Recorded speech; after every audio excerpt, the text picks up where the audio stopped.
अस्सलाम वालेकुम प्यारे बच्चों, कैसे हैं आप सब लोग। मेरा नाम मिन्हा है और आज हम पढ़ेंगे एक्सरसाइजिंग लूप्स यानी लूप्स की मशक़ें। लूप क्या है प्यारे बच्चों? एक लूप एक टास्क को बार बार करना है, जैसा कि कई बार बताया गया हो। लूप्स का मतलब है दोहराना यानी कि रिपीट करना। अब हम कुछ एग्जाम्पल्स देखते हैं जिससे आपको बहुत अच्छी तरह समझ आ जाएगा कि लूप्स का क्या फ़ायदा है। देखें, एक्सरसाइज नंबर 1 में दरख्त पर चढ़ने के लिए हिदायत लिखनी है। पहली शाख की तरफ 5 स्टेप्स लेने हैं। 5 टाइम्स आपने ऊपर जाना है और जब 5 टाइम्स आप ऊपर चले जाएं दरख्त पे तो आपने जाके कहना है हुर्रे। ठीक है, तो इसके लिए कैसे आप इंस्ट्रक्शंस लिखेंगे? आप पहले लिखेंगे मूव अपवर्ड यानी ऊपर की तरफ जाओ, ऊपर की तरफ मूव करो। फिर आप दोबारा कहेंगे मूव अपवर्ड। हमने कितने स्टेप्स लेने हैं? 5 स्टेप्स लेने हैं। हमने 5 टाइम्स ऊपर जाना है, तो हम कितनी दफ़ा लिखेंगे मूव अपवर्ड?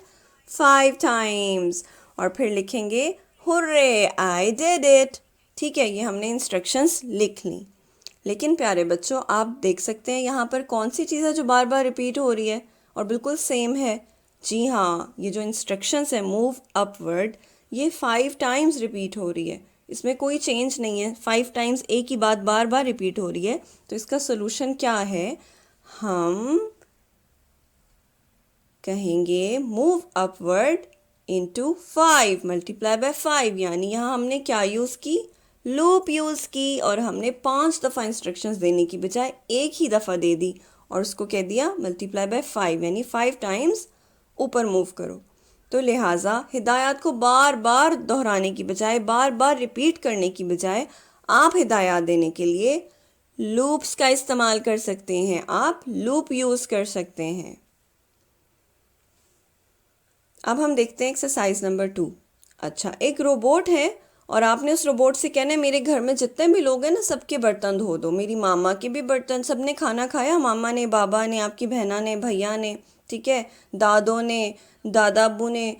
फिर आपने रोबोट को कहना है कि अब सबके बर्तन धो दो। देखिए सब मज़े से खाना खा रहे हैं। अब फिर आपने रोबोट को कहना है कि सबके बर्तन धो दो। अच्छा, सपोज़ करें आपके घर में ना 6 लोग हैं। कितने लोग हैं? 6 लोग। तो आप रोबोट को अगर कहेंगे कि सबके बर्तन धो दो तो रोबोट को समझ नहीं आएगी, क्योंकि रोबोट को हमें स्टेप बाय स्टेप सारी इंस्ट्रक्शंस देनी पड़ती हैं। ठीक है, तो हम रोबोट से कहेंगे क्लीन डिशेस, तो वो फिर सिर्फ आपकी दादों के बर्तन धोएगा। फिर आप दोबारा उसे अगर कहेंगे क्लीन डिशेस, फिर मामा के धोएगा, वरना नहीं धोएगा, छोड़ देगा। ठीक है, फिर उस मामा के भी धो देगा। फिर आप दोबारा कहेंगे क्लीन डिशेस, फिर बाबा के बर्तन धोएगा। फिर आप कहेंगे क्लीन डिशेस, फिर वो बहना के धोएगा। दोबारा रिपीट करेगा। अगर बार बार आप नहीं कहेंगे, 1 टाइम कहेंगे तो सिर्फ 1 ही प्लेट धोएगा।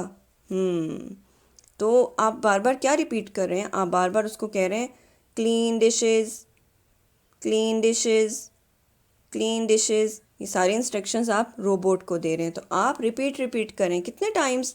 6 टाइम्स, क्योंकि आपके घर में 6 लोग हैं ना। तो देखें प्यारे बच्चों, हमें इसको रोबोट को इंस्ट्रक्शंस देने के लिए एक ही बात 6 टाइम्स रिपीट करनी पड़ेगी। तो इसका सोल्यूशन क्या है कि हम लूप यूज़ कर लेते हैं और हम एक ही दफ़ा लिखते हैं क्लीन डिशेस और रोबोट को कहते हैं इसको रिपीट करो 6 टाइम्स। ठीक है, मल्टीप्लाई बाय 6 यानी 6 टाइम्स आप डिशेस को क्लीन कर दें। फिर रोबोट क्या करेगा? 6 टाइम्स सबके 6 लोगों के सबके बर्तन धो देगा। ठीक है, अब एक और एग्जाम्पल देखते हैं। एक किसान है और किसान को खेत से मकई जमा करनी है। ठीक है, मकई क्या होती है? जो छल्ली होती है ना, वो जमा करनी है और उसे मगरिब में जाकर मकई लेने की ज़रूरत है। यानी कि वो वेस्ट में जाएगा, वेस्ट की तरफ जाएगा, वो लेफ़्ट जाएगा और फिर मकई लेगा, फिर लेफ़्ट जाएगा, वेस्ट में जाएगा और फिर मकई लेगा। ठीक है, तो हम कैसे इंस्ट्रक्शंस देंगे किसान को? हम कहेंगे गो वेस्ट एंड पिक कॉर्न। फिर वो आगे जाएगा और मकई उठा लेगा। ठीक है, अब सेकंड वाली अगर पिक करनी है तो उसके लिए क्या कहेंगे? फिर दोबारा वही बात कहेंगे। हम कहेंगे गो वेस्ट एंड पिक कॉर्न। आगे जाओ और कॉर्न को पिक कर लो। वेस्ट की तरफ जाओ और कॉर्न को पिक कर लो। फिर हम उसे कहेंगे गो वेस्ट एंड पिक कॉर्न। ये हम कितनी दफ़ा कहेंगे? जितनी छलियाँ हैं, 1 2 3 4 है ना, तो हम 4 टाइम्स उसको कहेंगे गो वेस्ट एंड पिक कॉर्न। आप देखिए हमें कितना ज़्यादा लिखना पड़ा ना, हमें 4 टाइम्स एक ही बात बार बार लिखनी पड़ी, गो वेस्ट एंड पिक कॉर्न। तो इसका सलूशन क्या है? इसका सलूशन ये है कि हम लूप यूज़ कर लेते हैं और हम एक ही दफ़ा लिखते हैं गो वेस्ट एंड पिक कॉर्न, और उसको रिपीट करवा देते हैं 4 टाइम्स। मल्टीप्लाई बाय 4 यानी 4 टाइम्स यही काम रिपीट करो। तो फिर वो क्या करेगा? गो वेस्ट एंड पिक। अगर 100 कॉर्न्स आपने पिक करने हो तो क्या आप 100 टाइम्स लिखते रहेंगे गो वेस्ट एंड पिक कॉर्न? कितना थक जाएंगे। तो आप 1 टाइम ही लिखेंगे गो वेस्ट एंड पिक कॉर्न और उसे रिपीट करवा देंगे 100 टाइम्स, मल्टीप्लाई कर देंगे 100 से। सिंपल। अब हम 4th एग्जाम्पल देखते हैं, वो है जंपिंग द रोप की। अपने दोस्त को आपने बताना है कि रस्सी के साथ कैसे फलांगना है, कैसे छलांग लगानी है, ठीक है, उसे सारी इंस्ट्रक्शंस देनी है आपने। तो आप अपने फ्रेंड को कहेंगे swing up, swing down and jump, यानी ऊपर की तरफ झूलो, फिर नीचे की तरफ झूलो और फिर जंप करो। Swing up, swing down and jump. ये बात आप 10 टाइम्स रिपीट करेंगे, फिर आपके फ्रेंड को सही तरह समझ आएगी कि अच्छा तो इसको कहते हैं जंपिंग द रोप। तो प्यारे बच्चों, कितना ज़्यादा हमें लिखना पड़ गया, 10 टाइम्स रिपीट करनी पड़ेगी सेम इंस्ट्रक्शंस। तो इसका क्या सलूशन है? हम क्या करें? हम करते हैं कि एक ही दफ़ा लिखते हैं swing up, swing down and jump, और इसको रिपीट करवा देते हैं 10 टाइम्स। जी हाँ, हमने यहाँ कर ली यूज़ लूप और हमने एक ही लाइन में सब कुछ बता दिया। हमने एक ही लाइन में बता दिया कि ये काम है और इसको 10 दफ़ा रिपीट कर दो। ठीक हो गया। लिहाजा आपको पता चला कि लूप्स कितनी इम्पॉर्टेंट होती हैं। अब पता चला आप लोगों को।